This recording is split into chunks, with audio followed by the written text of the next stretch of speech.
Hello, everyone, and welcome to my presentation on the telco customer churn.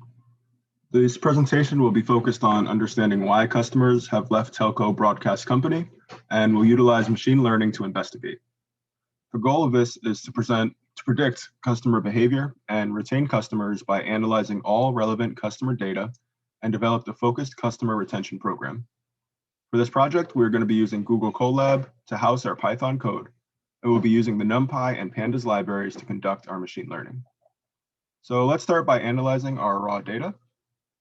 We can see here that our data has over 7,000 rows of data and 21 different columns, including things like churn, which tells us if customers left within the last month, services that each customer has signed up for, like streaming TV, movies, or online security, and also customer account information. Having data like how long they've been a part of the company, their contract, or their paperless billing. Also, we have information about the demographics, like their gender, age range, and if they have partners or dependents. So after looking at all these, we can analyze the data further by checking if there are any missing values. We do this by doing an is_null and .sum statement. And we can see exactly how many customers have churned by doing this statement right here. So we can see that 1,800 customers did churn, while 5,100 have not. So now we can start visualizing how churn relates to these different columns. We do this by analyzing these bar charts right here. So each of these bar charts represent the gender, senior citizen, partner, all the different columns. And we can see the orange parts are who has churned and the blue parts are who has not churned. And we can already see, looking at things like payment method, contracts, online security, the amount of customers who churned, it's kind of drastic. So reading this, they do have online security. We can see that not a lot of them have churned, while for customers who don't have online security, it's more even. Moving along, we can now start our Hot Encoding. We do this here. And what Hot Encoding does is it's a process which turns the yeses and nos in our data into zeros and ones. A 0 represents a false and a 1 represents a true. So after we finish separating our data and getting the zeros and ones, what we want to do is split the data into a training set and a test set. 80% of the data will be in the training set and 20% into the test. And the former will be used to teach our AI and the latter will be used to test its performance. So after we separate our data, we move into our first classification model, which is logistic regression. Now, logistic regression is a mathematical model used in statistics to estimate the probability of an event occurring, having been given some previous data. And the logistic regression model aims to provide a probability distribution for each point. So we're able to run the model using the built-in import logistic regression found right here. And after running through some calculations, like running test predictions, we're able to come up with an accuracy score. And this accuracy score looks at the amount of customers who have churned and compares it to our test predictions. And we see here that our accuracy score was 0.79. And this tells us how accurate the training data was compared to the predictions. After we do all this, we can now check our precision, recall, and F1 scores, which we can see there.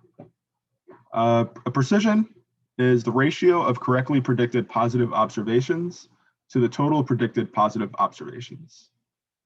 Recall is the ratio of correctly predicted positive observations to all the observations in actual class. And the F1 score is the weighted average of precision and recall.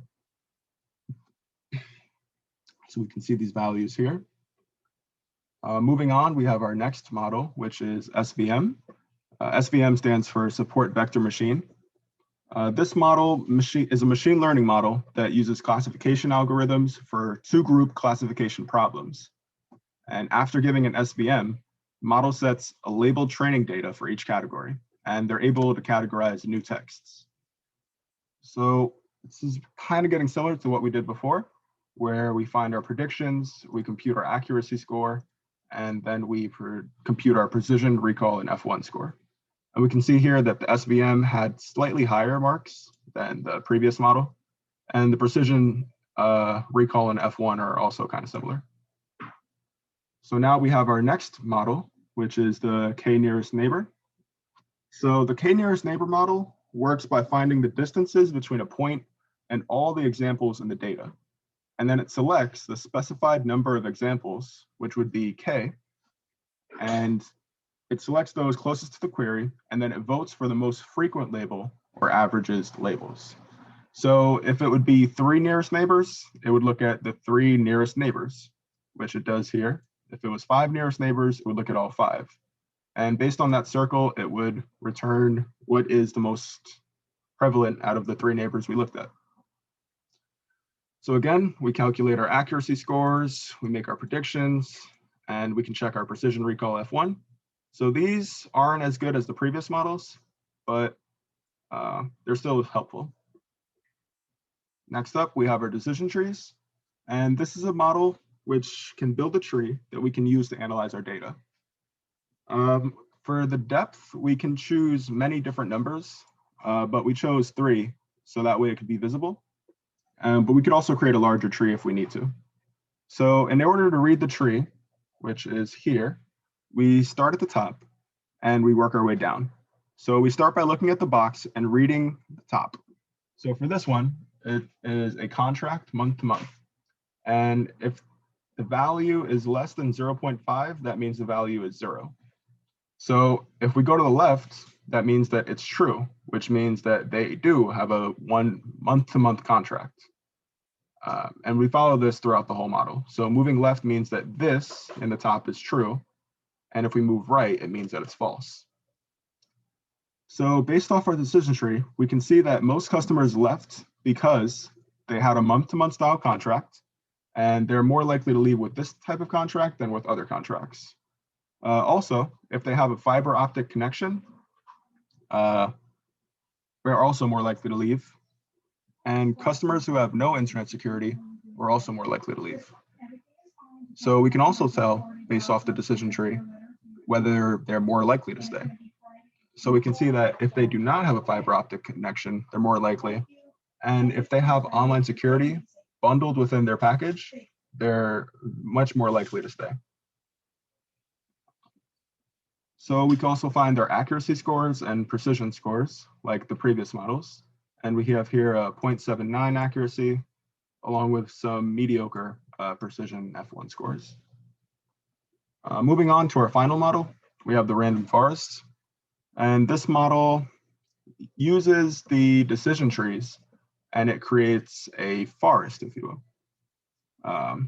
So it uses many decision trees, and it uses randomness when building each individual tree to try to create an uncorrelated forest of trees whose prediction by committee is more accurate than that of any individual tree. So comparing the 2 models, we have that the decision tree was more accurate than the random forest. So based on this data, the random forest would not be the best to use. And again, we have our precision score here and the scores over there. So finally, looking at all of our accuracy scores for logistic regression, SVM, k-nearest neighbor, and random forest, we can see that SVM is the highest. And also, logistic regression is very close, and so is k-nearest neighbor. So yeah, finally, we can see that SVM is the best model to use. Thank you.